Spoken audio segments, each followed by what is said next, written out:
Rabbis and Rebbitzins, thank you very much to Saul Taylor, the newly elected President of the United Synagogue, for his words of introduction. Ladies and gentlemen, for me it is an enormous personal privilege to be sitting alongside Aviva and Keith Siegel. In a chat that I had earlier with them, I said that this evening we'll be addressing an audience of people who hold you to be great heroes of the Jewish people, and Aviva, you immediately said, no, that's not me. But it is you, and Keith, that is you. And from the bottom of our hearts, collectively, I'd like to thank the two of you for coming here this evening. It can't be easy for you to relive the hell that you have gone through and that you continue to go through because you empathize so strongly with those who are remaining in hostage. And in the event that I ask any question and you feel uncomfortable to answer it, or you feel I'm probing a bit too deeply, please just say so and we'll move on to the next question. So, first of all, as has been mentioned, Aviva, you were in captivity for 51 days, Keith for 484 days. Today is day number 648. Let's go back to day one. One of the most horrific days in Jewish history. Aviva, can you start describing to us, you woke up in the morning of the 7th of October, and what then happened? Yeah, I'm going to start, first of all, I'm going to start by saying what I say wherever I go all over the world, and I say that for many, many years I didn't understand why Jews don't come and live in Israel. And after the 7th, I realized that it's the most important thing, that the Jews all over the world. So I want to thank you for living in England and being with us, because we really feel all the Jews are with us. Kfar Aza, Keith and I were living on kibbutz Kfar Aza for more than 40 years. And it's a beautiful kibbutz. Kibbutz Kfar Aza lost 64 people on the 7th. But it all started many, many years ago when the rockets from Gaza used to come to Kfar Aza. I used to hide behind trees when I was outside. There was no alarms. And when there were alarms, we used to run and hide in our bathroom together as a family. And then we got a little bomb shelter built for us. So we used to run there. But every time we ran there, most of the time we didn't even get there on time because we're so close to Gaza. So on the 7th, that's exactly what happened. There was one alarm and we were up at 6:30 in the morning with the pajamas in our little bomb shelter. We didn't close the door and we didn't close the window because we don't have time for that. And after 2 of them, it was a silence for a second. So we said, okay, we're out. So we left the bomb shelter, and from the window from my daughter's room, we could see all the rockets going all over Israel, because we could see that they're very high.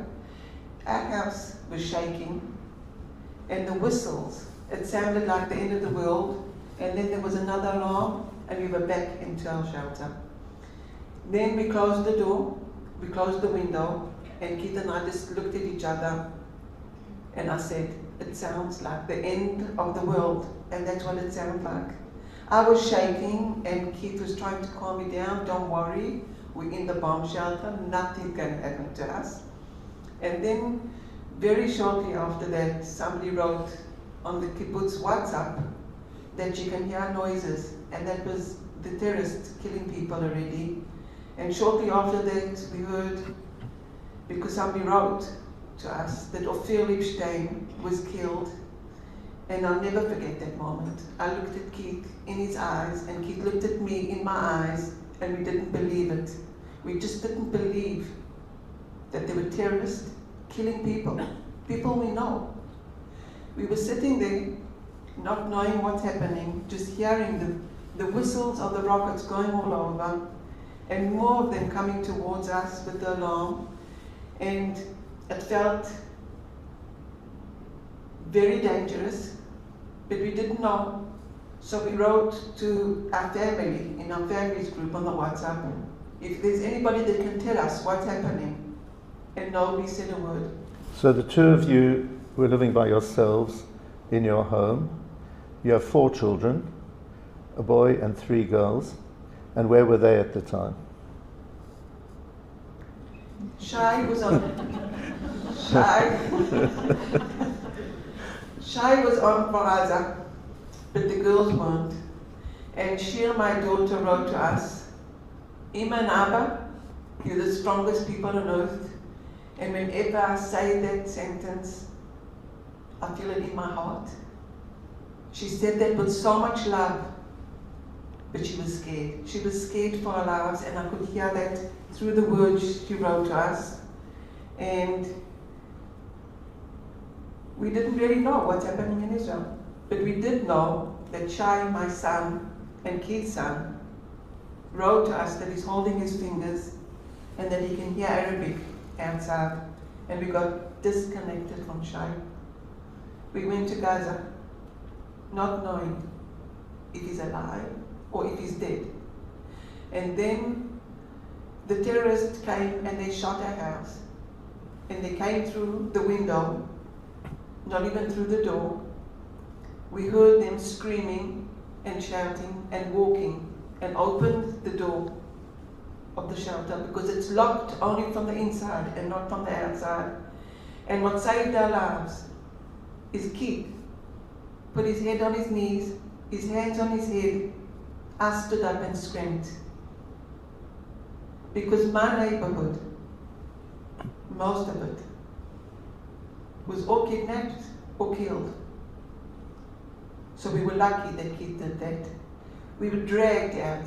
So do you mean that because he didn't protest, because he didn't try to attack them, and he just submitted himself, that's what saved your lives? Yeah. Okay. They shot us inside the house. There's holes in the floor. And it missed my foot. I remember like seeing the flashlight of it. They pulled us out of the window in a very brutal way. They pulled Keith and picked him up, and they tore his shirt, and they pushed us out of the back window, and it's high. They damaged my knee. I've got a knee that's damaged forever, thank you to them. And on the way to Keith's car, they shot us, and one of the bullets hit Keith, so he was bleeding. They pushed us, and Keith fell and broke his ribs. He was in terrible, terrible pain for at least 5 weeks in Gaza. He used to beg them to lie down while he was forced to sit. They just didn't care. So I've seen the very long video footage of those horrific scenes. I've seen the uncut, unedited version. Terrible. I find it difficult to get those images out of my mind. But amongst those horrific scenes, perhaps more than anything else, what I can't get out of my mind is seeing the jubilant reaction of the citizens of Gaza. It was as if they had won the World Cup, and even more than that, the scenes of joy and elation and the taunt. Is that something that you then experienced? When we arrived to Gaza, there were families, older people, babies, children, clapping their hands, shouting, welcoming Keith and I while we were shaking. We were in the car, in Keith's car, with one terrorist with a knife in front of our face and a gun in front of our face, shaking. And it's completely and utterly true. It was a holiday for them. I'll never ever forget the Hamas terrorists that told Keith and I to come down underneath the ground. I'll never forget his smile. I was shaking. He was smiling. So you were taken under the ground. Right. At this moment, what was going through your minds? I mean, one moment you're in your pajamas in your home, and then you're like 1.5 miles from the border. Suddenly, you're in Gaza. How did you react? I was very, very worried about Keith. I could see him. I could see his reaction. He looked scared. He had blood on his pants. He was in terrible pain. I was worried about Keith. But very shortly after we arrived underneath the ground, people from Kfar Aza started to come down, and one of them was full of blood. And he said, "Don't worry, some of the blood is from the dog." And he was just full of blood, but I gave him a hand, and we were really with him together.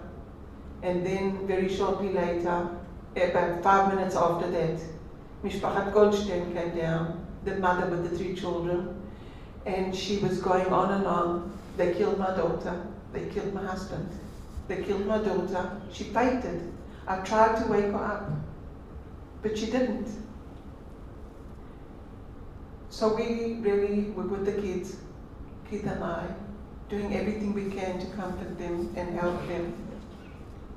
And I want to just tell everybody that there's so many pictures of what the Gaza people are going through, but there aren't enough pictures of what we went through. If there would have been a camera, just seeing the way they acted and the way they treated us in the worst behavior, it was just terrible. We would have been out. The world would have said, no, the hostages can't stay there. Unfortunately, we're hidden. So Keith, you were injured, you were bleeding, you had been snatched from your home in your pajamas.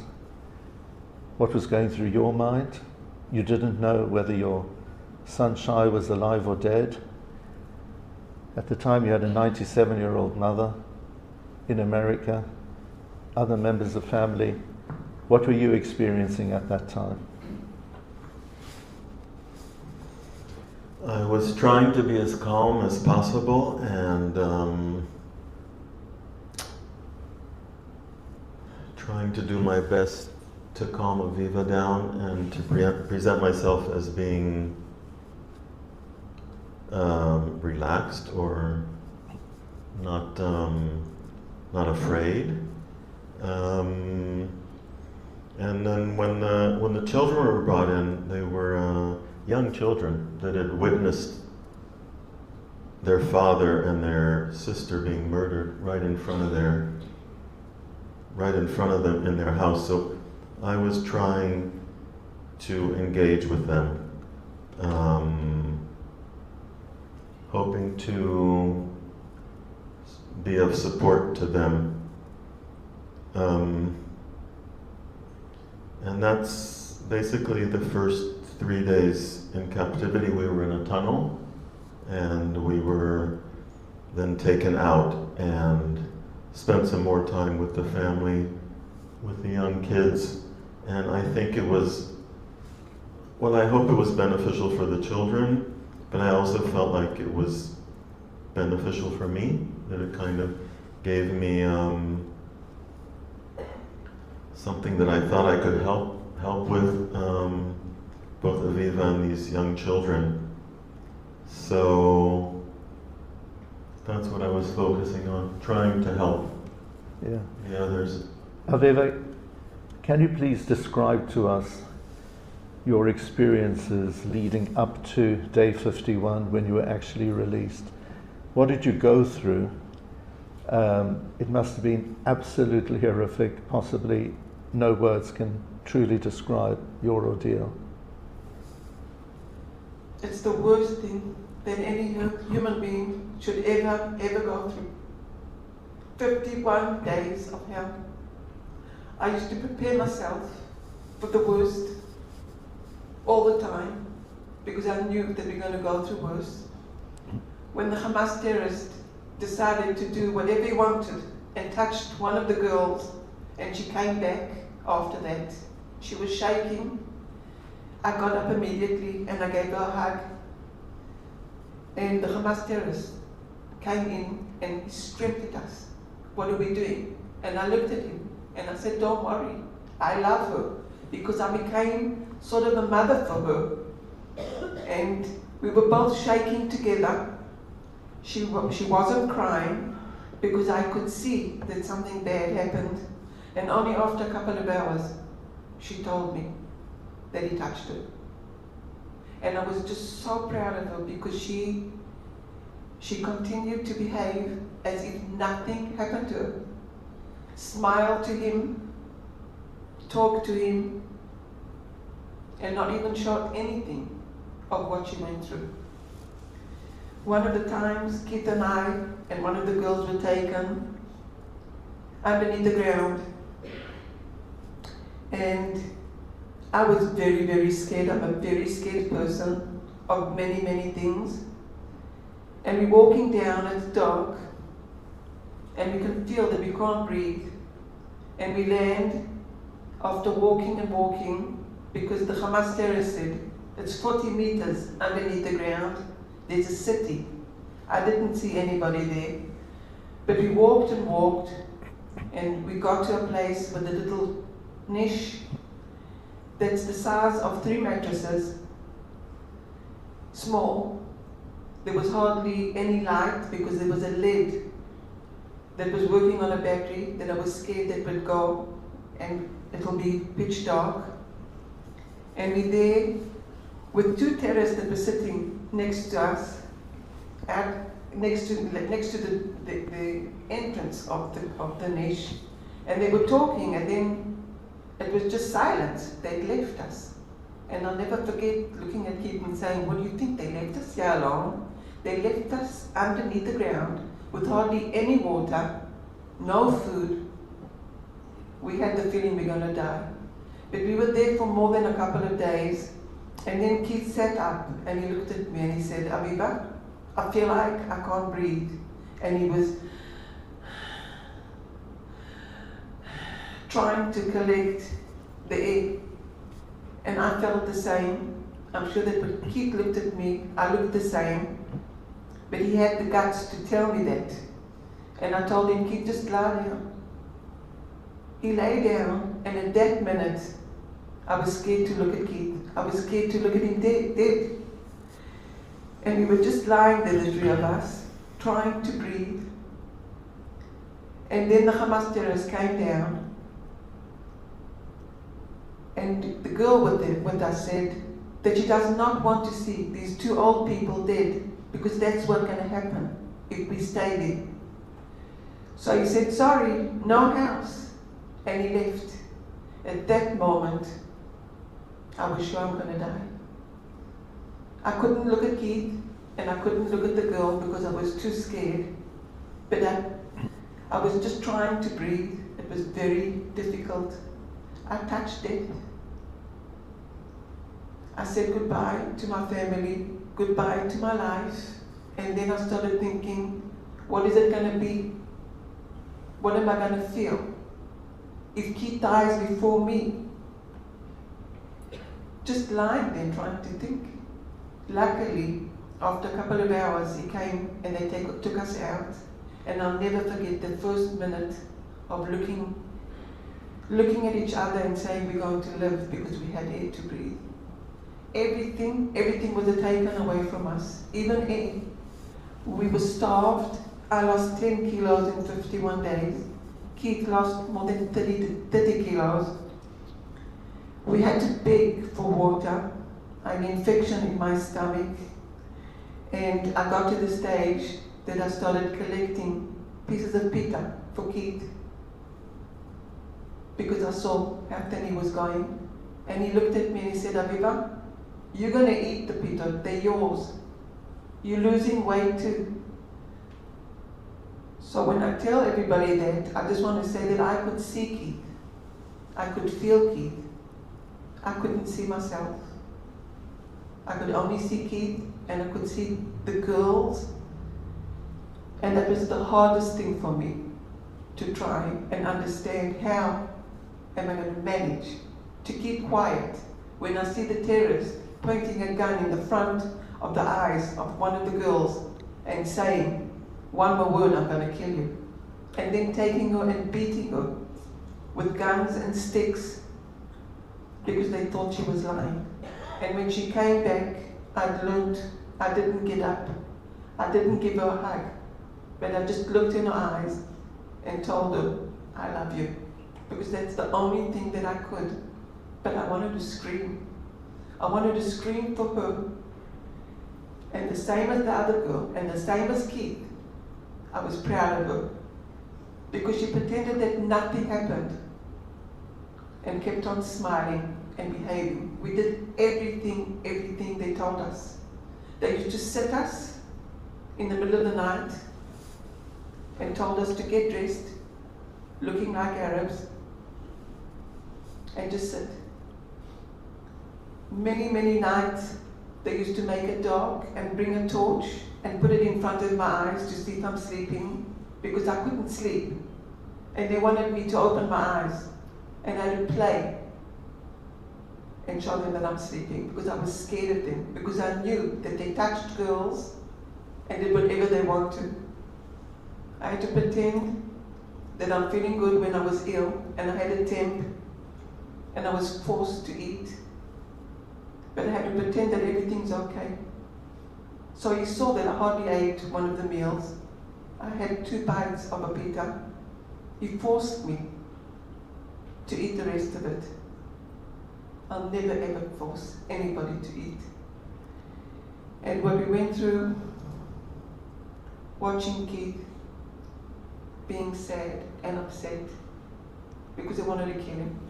So I was told that, Keith, on one occasion you were particularly depressed, and the 2 girls who were with you, with whom you created a very close bond, lifted your spirits in a very special way. Do you want to share that with us? Go ahead. Yeah, that was one of the girls. Her name is Lily. She's very, very special in my heart. She looked at Keith, and Keith was depressed because a day before, the Hamas terrorist said that he's going to kill him. And he was really, really, really upset. And he was just lying there, not moving. And Larry said to him, Keith, I'm worried about you. Come back to us. I tried. I told Keith, I'm with you. What can I do to help you? It didn't help. But what Larry did brought him back to us, and it was wonderful. We really got connected to the girls, and we were like one family. They helped us, we helped them. When anybody fell, the other one picked them up. The other girl was Agam. Yeah. Is that right? Yeah. Yes. We were with Liri, Agam, and Amit. Right. And I love them. So, Aviva, bring us now, please, to day 51. What transpired on that day? Yeah, day 51 was a very, very, very hard one, because I had to separate from Keith. And the Hamas terrorist came and said, you tomorrow Israel. And I looked at him and I said, no, I'm not going anywhere. I'm staying with Keith. If I'm going, Keith is coming with me. I'm not going anywhere without Keith. And I argued with him. And then I looked at him and I said, you better get up. You better behave. And I got up and I said to him, I'm going to Keith, because that was the first time that we were separated. Keith was in the room next door. So I said to him, I'm going to Keith. And he said, no, Keith is sleeping. I said, no, Keith's not sleeping. We arrived here 5 minutes ago. So I moved him with my hand gently. And that was the first time that I did not behave in Gaza. And I said, I'm going to Keith. I have to say goodbye to Keith. And I walked into the room, and Keith was lying on a filthy, dirty mattress on the floor and looking at the ceiling, just like what we did all the time. I just want to say that we were in so many houses and buildings that the rockets from those houses used to come out of those buildings, and the building used to shake. I used to count the cracks. to see if there's more cracks in the walls, to see if we're going to survive next time that it happens. So anyway, when I walked in, I saw Keith sad. I bent down to him and I looked at him and I said, Keith, you be strong for me, I'll be strong for you. And so many times people have asked me, how did you think about saying that? And I want to say, it was the sadness in Keith's eyes. I left him shaking, not knowing what's going to happen to me, if they're going to kill me, if they're going to rape me, if I'll ever see Keith again. I didn't know. I didn't know what to think. Everything happened very, very quickly. But I do know that I did not believe them. Because he said that I'm going to Israel. But all the time in Gaza they used to say, Israel does not exist anymore. So I didn't believe them. And I didn't know where I'm going. It was a very difficult day, but he did say that Keith will come in a couple of days. I wanted to believe that, but I didn't believe that either. At this time, you didn't know whether Shai, your son, was alive or dead. So, what happened? I was sure that my son was killed the first day that I arrived in Gaza. Because the boy that came down with all the blood and said it was the dog's. Shai has a dog, and she's like a human being for him. Because she's 13 and he loves her so much, and I was sure that the Hamas terrorists would kill her, and he would scream, and they would just kill him. Because I knew already that they killed people. So I was there with Keith, knowing that my son is dead. And then what happened? And then, when I was on my way home, the social worker was with us, and I said to her that I'm scared that I'm going to faint because I'm going to see my 3 girls without my son. And she said, don't worry, you won't faint. And then after about 5 minutes, she came to me and she said, you have 4 children. And I burst into, I cried like a baby. I didn't know how to handle it. And I asked her, but didn't they injure him? How is he? And she said that she doesn't know. So I had to wait, and then when I arrived to kibbutz, where did I go? Hospital? No, before the hospital. The Chatzerim, to Chatzerim. They let me talk to my kids and my sisters.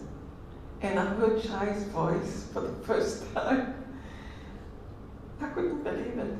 I was just so excited. I didn't know how to handle it at all. And it took me weeks. Whenever I looked at him, I used to start crying because I was just so excited. I have a son and he's alive. But I wanted Keith to know that Shai's alive too. So Keith will tell us what happened to Keith. So Keith, over to you now, please. From day 51 till day 484, your experiences. I think you had already been in 13 different locations during the first 51 days. What transpired? How horrific was it? Yes, so first of all, just to tell you all that I learned that our son Shai was alive, he had survived and wasn't kidnapped on October the 7th. By chance, I heard an interview on the radio, my daughter, and she talked about Aviva, and she talked about Shai. So you were just in a home where they had the radio on, and you were able to listen to. That's extraordinary. Yeah. And actually, it was the day after I was moved from one location to a new location. Place I was in before, there was no radio, and we were locked up in a room by ourselves, so I wouldn't have even been able to hear radio if there was. But the day after I was moved, at around 8 o'clock in the morning, the end of February, I all of a sudden hear my daughter on the radio talking. And the woman asked her how Aviva is doing. And so she spoke a little bit about Aviva. because I did not know if Aviva actually had made it back to Israel. They told us she was going to be released, but I wasn't sure that actually happened. So the end of February, I learned that Aviva made it back. She was okay, and that our son Shai was alive. So 5 days after Aviva was released, this woman hostage that we were being held together with was released. I was on my own. The ceasefire ended. Had there been a suggestion that you then were just about to be released as well? They had told us that I was going to be released after Aviva. They told us I would be released the next day. That's what I remember. And every day they would say, God willing, tomorrow I will be released. So the ceasefire ended on the 1st of December. The terrorists became more agitated, more hostile, more violent.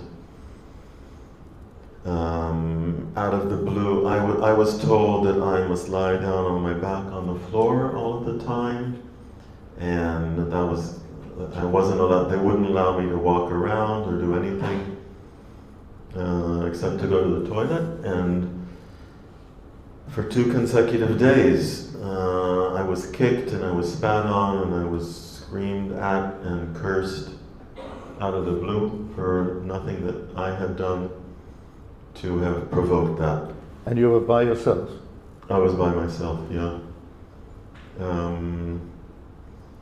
So yeah, that was day after day, being seriously abused in a very violent way, which I just described. And then I was relocated 33 times throughout my 484 days, and spent time in schools together with civilians that were living there, lived in a stairwell with 3 terrorists for 2.5 weeks. I was only allowed to go to the restroom twice a day, before sunrise and after sunset. They told me that if I was to go in the day, people might notice me, and that wouldn't be, I wasn't allowed to do that. And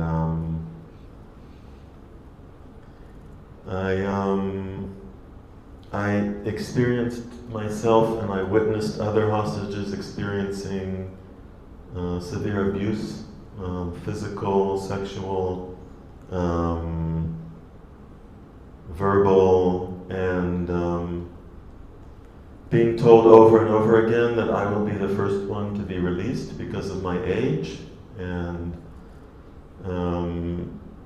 as the time went on, I realized that was not the case, and especially once the agreement was signed in January of 25, and they told me young women were being released, and I'd been told that throughout my whole time in captivity that as I said before, that I would be the first one to be released. I wasn't sure why they hadn't released me. I find it very, very hard to describe in words the horrendous experience that I had, and the experience that 50 hostages and their families continue to suffer after 648 days, I believe, today. I spent time in captivity with 4 hostages separately that are still in captivity, and I think about each and every one of those 4 and all of the 50 hostages every day, many times a day. I know what I experienced, and I know that others experienced even more horrific things than I did. And I'm quite sure, because they're young people, young men, that it's likely that they are experiencing much worse. Did that include Gali and Ziv Berman? Yes.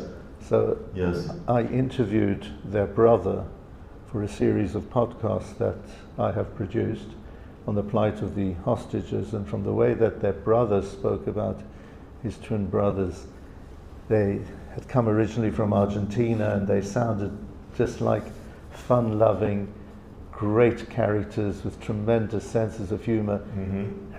How were they coping? And so tragically, they're still there. Yes. So Gali and Ziv Berman are twin brothers, and they're 27 years old. Aviva and I have known them since they were born, for our community of Kfar Aza, and their father is an invalid. He is he's very seriously ill, and his mother takes care of him. They were both injured and they were separated. Even though they're twin brothers that have grown up together and spent most of their lives together, working together. They both worked in a sound and light company that does performances. And yeah, so you can see them here. I spent a very brief time with Gali, but with Ziv a more extended period of time, and we were able to help each other and support each other, and just help each other get through the days, which was a challenge in and of itself. I've read about the way in which you communicated, so to speak, with members of your family, mentally sending messages to them. Can you tell us about that? Yes, one of my coping mechanisms became, as you mentioned, trying as hard as I can to send messages to my family. I would close my eyes and picture their face in my mind, and I would start with my mother, with my late mother, who passed away 2 months before I was released. And I would tell her that I'm okay, she shouldn't worry about me, I hope she's doing okay, and that I hope we see each other soon. And then I would go to Aviva and my 4 children, my 5 grandchildren, extend my siblings and my extended family, each one just going, picturing their face in my imagination and sending this message to them, hoping that they would get the message. Aviva, did you feel any vibes at the time? I did my best. I'm sorry that I didn't. But I want to take you to the time that there were 6 hostages that were murdered, and Hirsch, and Carmel, and Eden, and the others. And that was just a very, very difficult time in Israel for everybody. We just, I was talking from the minute that I got out. From the minute that I got out, I didn't stop telling my story and what I went through and what the girls went through and what Keith went through. And what happened in Israel at that time, there were 500,000 people on the roads shouting to get all of the hostages out. And when they were talking about the conditions and everything, I just looked at my sister and I said to her that I wish that Keith is dead, that he's not suffering anymore, because it's just too much for me to handle. And I do know that I'm just a human being that worries and loves. And I was just so worried about Keith. I just didn't want him to suffer anymore. And she looked at me and she said, "Don't say that again, because Keith is doing everything he can to keep himself alive." So I stopped, and I didn't think like that anymore. I just hoped that he's okay, not knowing anything. And I just want to say that after 51 days, for another year and 2 months, all I did was stood at tables and screamed to get Keith and the girls and all the hostages out, knowing what I went through. And it was just such a terrible time. I went to the States 11 times before Keith came home. I met Biden 5 times. I met so many people. I did everything I could with my daughters that helped me and went with me all over, and spoke to so many groups of people that came from all over the world in Tel Aviv. We moved to live in Tel Aviv, my daughter, her fiancé and I, and I'm really lucky to have Keith back alive and okay, and very worried about Gali and Ziggy that are very deep in my heart because they're from Kfar Aza and I'm twin, so I always used to look at them as twins, and I'm talking for them. And I used to say when I came back, I used to present myself that I'm Keith's wife, and now that Keith came back, I feel like I'm part of Gali and Ziggy's family, and Matan and Omri that were with Keith. And I just hope and pray all the time that Israel, the Jews all over the world, will have an end and they come back, all the 50 hostages. Amen. Amen. Keith, tell us please about your release. You know, we saw that crazy, evil demonstration of wickedness when you were brought onto a stage and, you know, you had signed something. Take us through the moment you woke up on that day, what had been informed to you, and what you felt like. So I just want to say that out of the 484 days in captivity, I was by myself for 6 months, including the last 2 months. And the last 2 weeks I was locked up in a room by myself. 2 days before I was released, they came to tell me that I was going to be released 2 days later. So that was Thursday evening, and I was released on Saturday morning. Saturday morning, they woke me up. They told me to get undressed. I was standing there naked, and they handed me underwear and pants and shirt and told me to get dressed. They had bought me new clothes, new shoes, and then I was taken out of the apartment and I was transferred for between at least 5 cars from the apartment until to the site that I was released at, which was on the beach in Gaza City. And the whole way they were videoing me and telling me to say something to Hamas. The first one that asked me to do that, or told me to do that, I asked him, what should I say? I don't know what to say. So he said, maybe you want to say thank you to Hamas. So that's what I did. I said thank you to Hamas in the at least 5 cars that I was moved to on the way, and they videoed all of that. And then I was brought out of the car, and I was at the beach. I was handed a certificate of release, what they call, which had my name, the prisoner, Keith Siegel, and it had the date of arrest, it said on the certificate, 7th of October, 23, where I was arrested on kibbutz Kfar Aza, and they gave me that in a bag and some other souvenirs from Gaza. I was instructed that when they take me up on stage, I should wave to the audience, to the crowd, and say thank you to everybody. I was put into a car full of armed and uniformed, masked terrorists, and I was driven to the stage, and brought up on stage and did what they told me to do. Waved to the audience. I did not say thank you.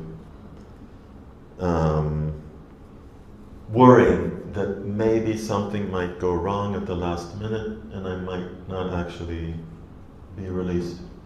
Am I correct that some hostages who are still being kept witnessed your release as a way of torturing them?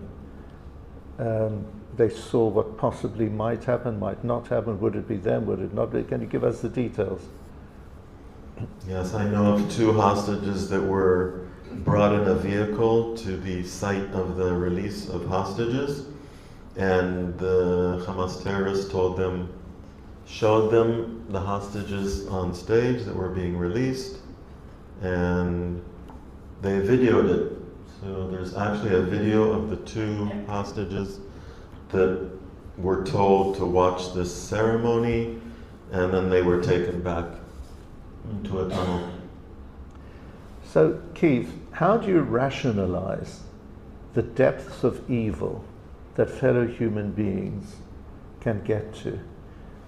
This must have been a thought for both of you in captivity, just seeing the absence of any semblance of humanity. And may I also ask, did you ever come across any kindness from your captors? Yes, it's beyond me to try to think how to rationalize what Hamas did on the 7th of October and up until now. Hostages that were, civilians that were killed, that were tortured, that were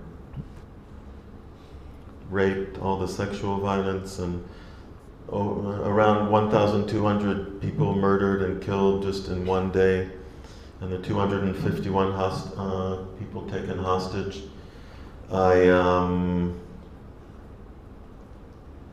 Something that I would have never imagined human beings could do something like that. I'm sorry, if you could repeat the second part of the question. Were there any touches of humanity you saw? I mean, all of these people, and I spent time with around 60 terrorists, all in all, belong to a terrorist organization that did what they planned to do and what they executed on the 7th of October. And I think that is what, the fact that these people belong to this organization and cooperated with the October 7th massacre and attack, and continued to cooperate with it up until, at least the ones that I was with, up until I was released. I don't know beyond that. And having spent so much time with your captors, what's your assessment with regard to their faith, their religion? I did read of an occasion where, in the midst of your misery and your suffering, they started to pray, and the thought crosses one's mind, well, what's this prayer all about if this is how you are? So, did you ever think of that? Yes, they were constantly trying to get us to convert to Islam. And that went on during my whole, I think maybe in the beginning, maybe not. I don't remember when Aviva and I were together, I don't think that happened. But once we were separated, they were constantly telling me and telling us that only Muslims go to heaven and everybody else goes to hell. And that asking me why I'm a Jew, and I remember one terrorist asking me, telling me, you're 65 years old and you seem like an educated person, you've studied in university, how is it possible that you're Jewish and not a Muslim? He was being very surprised. Any person in their right mind or having minimal education would realize that Islam is, that's what it felt like. But yes, they were praying next to us, and we would wake up from the prayers. They pray 5 times a day, starting very, very early in the morning. So it was constant, constantly there. Yeah, Aviva. There was one of them that used to fast, and the girl with us asked him, "Why do you fast?" And he said, "I fast because I want to go close to Allah, as close as I can." And I used to think all the time that it's worth nothing if you pray to anybody and you're such a horrible, horrible person. And one of the times, the Hamas terrorist asked me and the girl with me to say the prayer in Arabic. And I remember like he's saying to us, "Okay, you say what I say." And he said it in Arabic, and we had to say it after him. And I didn't do it correctly because I said, "I'm not going to pray to Allah, even though I'm asked to." And I thought that they were just ridiculous, just very strange, terrible behavior. I think that the behavior came a lot because of hate. They want Israel to be theirs. They think that Israel belongs to them. And they just hate us. The hate is stronger than anything else. And the way they behaved, I'll never, ever, ever, ever understand. A thought is going through my mind. They could have held you captive while giving you decent food to eat and a comfy bed to sleep in. They would have achieved the same amount. But the depth of the evil, which obviously was intentional,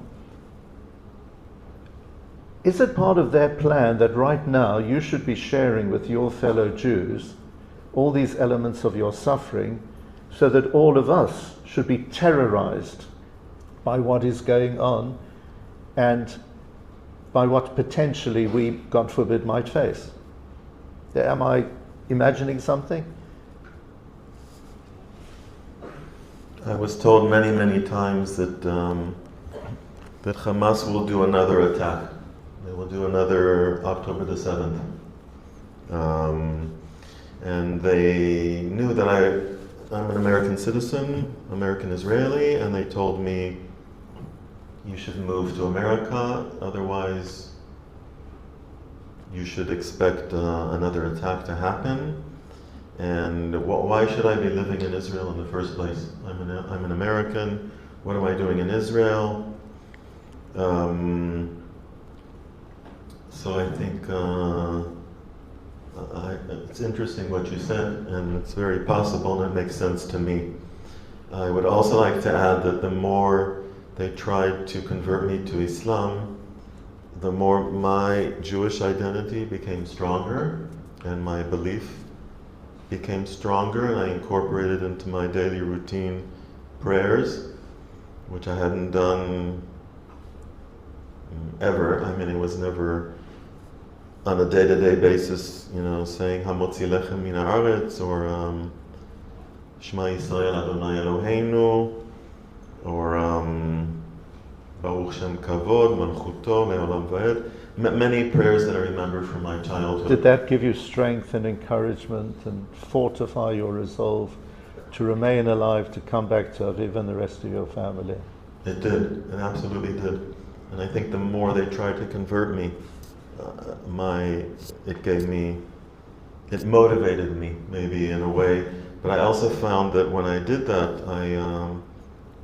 I came closer to my roots, my parents, and I thought about the whole Jewish people over so many years, and having experienced, horrendous, the Holocaust and many more events, and I felt like that also gave me a lot of strength, belonging to the Jewish people, and what so many Jews have gone through, and many have survived and come out of it was very inspiring to me, and that gave me a lot of strength as well.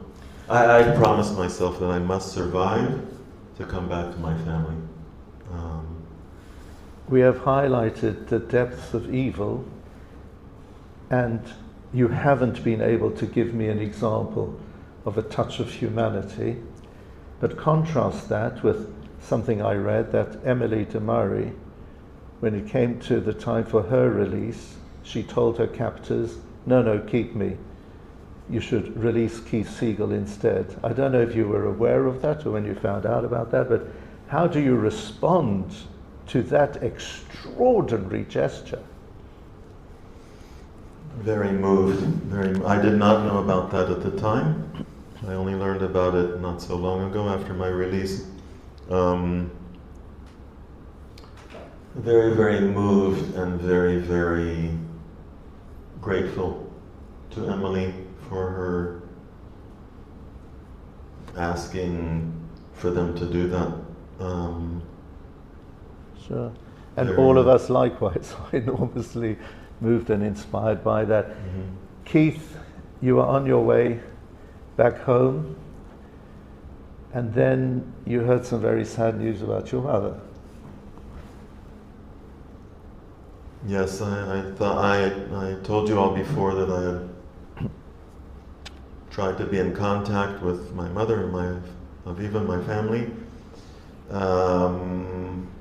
I did not know what her condition was, obviously. I didn't know what anybody's condition was. And I was very much hoping that she had survived, thinking that maybe she had not. In the helicopter on the way from the base to the hospital, we couldn't hear each other. We had headphones on, so and they had given us, some of you might have seen scenes from the helicopter where they give a board to write on, because you can't hear people talking. So I wrote on the board in Hebrew, my mother, with a question mark. And I knew by the expression on Aviva's face that my mother had passed away. So Keith and Aviva, once you were reunited, how have you been spending your time? And when you wake up in the morning, what are you living for? And why are you here this evening? Well, Keith came back very thin, very thin, and not looking like himself. And I was very, very worried at the beginning because it didn't seem like it was the Keith that I knew before. And people until today ask me, how is Keith? And I say that he's Keith that you can see and feel that he was in captivity for 484 days. It's going to take a while, but I can say that both of us wake up in the morning and the only thing we think about and the only thing we do is how to bring the hostages back, how to bring Matan, Andres that Keith was with, that he really, really loves him and worried about him, he's injured, and how to bring Omri back to his 2 children. There's 4 fathers that are waiting to come back. And that's the only thing we think about, not about ourselves. We haven't started really taking care about ourselves, even though we're trying. But I can say that until the hostages aren't back, I don't think that I will be able to come back. I've lost so much since the 7th. So many things have changed, and they've changed forever. But I can also say that I'm the luckiest person in the earth that Keith came back, and that he's alive. Thank God. So to both of you, Aviva and Keith, What would you like the Prime Minister and the government of Israel to hear from you? What is your message to them and to Israel's leadership at this time? Stand up for your people. Stand up for this cruelty and say no. We're not going to allow that.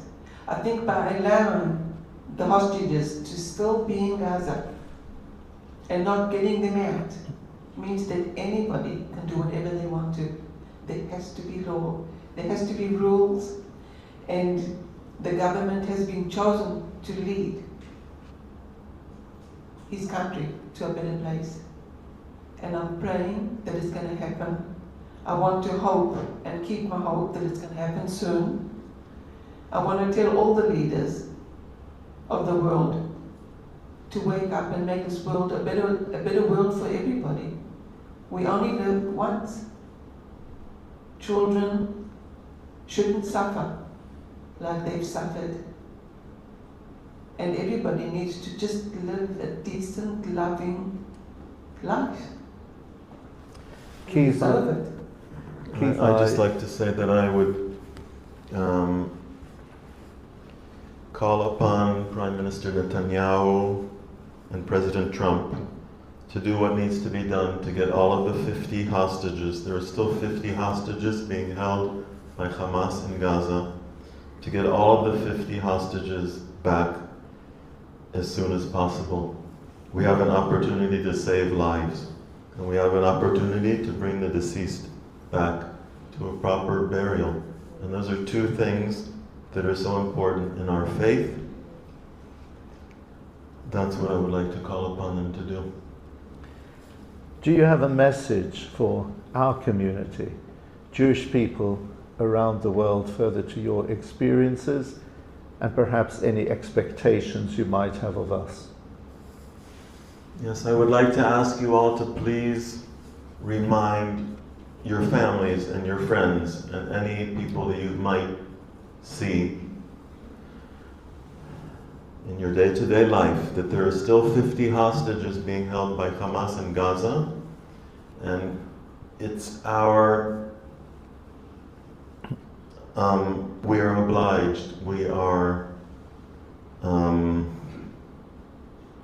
it is our responsibility, all of our responsibility, and our leaders' responsibilities to get all of them back home as soon as possible. Anything else you'd like to say? Use your heart and take it out of your heart to be better people. And like my daughter says many, many times, when you wake up after all the hostages are back, and you can say to yourself, I've done everything I can to bring them back, you'll be proud of yourselves. So just do everything you can.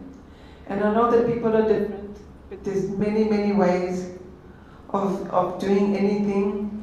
And I think the most important thing is to be together, just like you here. So many people, I can see that there's a lot of people here together, and that means that you care.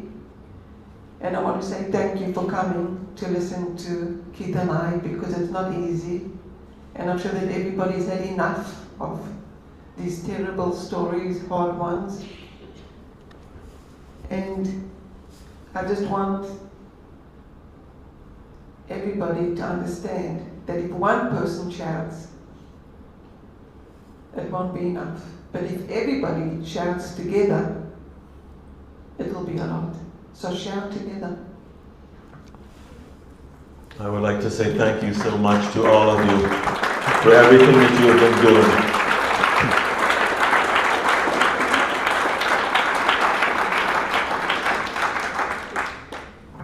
Yes, and I would also like to say thank you to all of you for your support for so long and for showing interest and being engaged and helping out, helping getting the hostages. And I know you've been doing a lot, and I appreciate it very much. Thank you.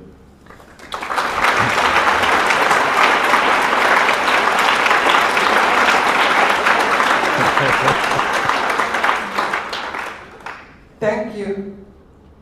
Be proud, being Jewish, And never, ever, ever lose your hope. That's the only way we'll do it. We're going to do it together. We're going to bring them back home.